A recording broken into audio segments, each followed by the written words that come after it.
జై శ్రీరామ్. రామయ్య కథ.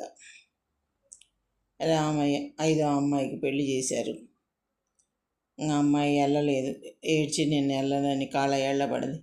సరేలే అప్పుడు ఒక 3వ నెల పంపిద్దాము అందాక ఉంచమన్నారు అందరూ. అక్కడ ఇంక అందరూ 3వ నెల వచ్చేదాకా ఉండనీళ్ళని వదిలేశారు. వాళ్ళు కూడా వెళ్ళిపోయారు. ఇక కొడుకు విషయానికి వద్దాం. కొడుకు గురించి చెప్పుకుందాం. ఫస్ట్ అమ్మాయి పుట్టింది కదా. ఆ అమ్మాయి పుట్టింది 5వ నెల ఎత్తుకొని వచ్చింది. అన్నప్రాసన అయింది.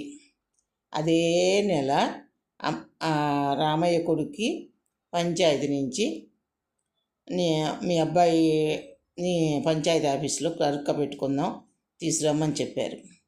ఆ రామయ్య తోటలు చూసుకుంటూ ఈ మామిడి తోట, జామ తోట, ఆకుకూరలు పోసే తోట చూసుకుంటూ ఆయన ఒక 10-15 ఏళ్ళ నుంచి, ఆయన వయసు 10-15 ఏళ్ళ నుంచి రాజకీయం అంటే ఏదో ధర్నాలు చేస్తూ స్వతంత్రం కోసం ధర్నాలు చేసేవాళ్ళు చూడు.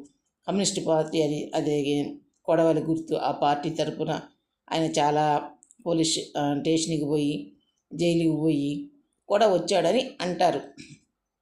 ఆయన రామయ్య కొంచెం పలుకుబడి ఉంది కొంచెం రాజకీయంగా ఆ ఊళ్ళో. అలాగే పిలిచి మీ అబ్బాయిని ఫలానా జాబ్ ఆఫీస్లో పంచాయతీ ఆఫీస్లో ఉంది అని చెప్పి దానిలో ఆఫీస్లో వాళ్ళందరూ ప్రెసిడెంట్ గారు అందరూ పిలిపించి అబ్బాయిని స్వీట్ ఫ్యాక్టరీలో పక్క ఊరు పోవటం ఎందుకు, మన ఊళ్ళోనే జాబ్లో జాయిన్ చేద్దాం రామయ్య గారు మీ అబ్బాయిని అని అడిగారు. అడిగితే సరే అని చెప్పి ఆయన జాయిన్ చేశారు. క్లర్క్గా జాయిన్ అయ్యాడు. అసిస్టెంట్ క్లర్క్గా జాయిన్ అయ్యాడు. తర్వాత అతన్ని అందులోనే పర్మనెంట్ చేశారు. తర్వాత హెడ్ క్లర్క్గా అయ్యాడు.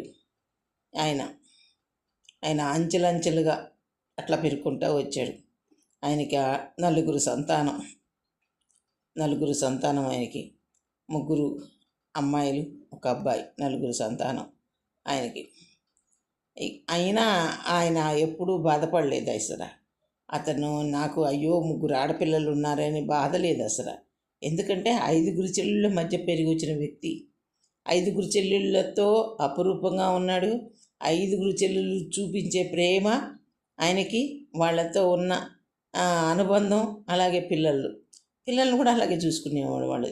వాళ్ళకి పౌడర్లో చక్కగా అందరు వరుసగా స్నానాలు చేసేసి పౌడరు జననకాలం రాయటం, పిల్లల్ని బాగా చూసుకునేవాడు. రేపు చెప్పుకుందాం.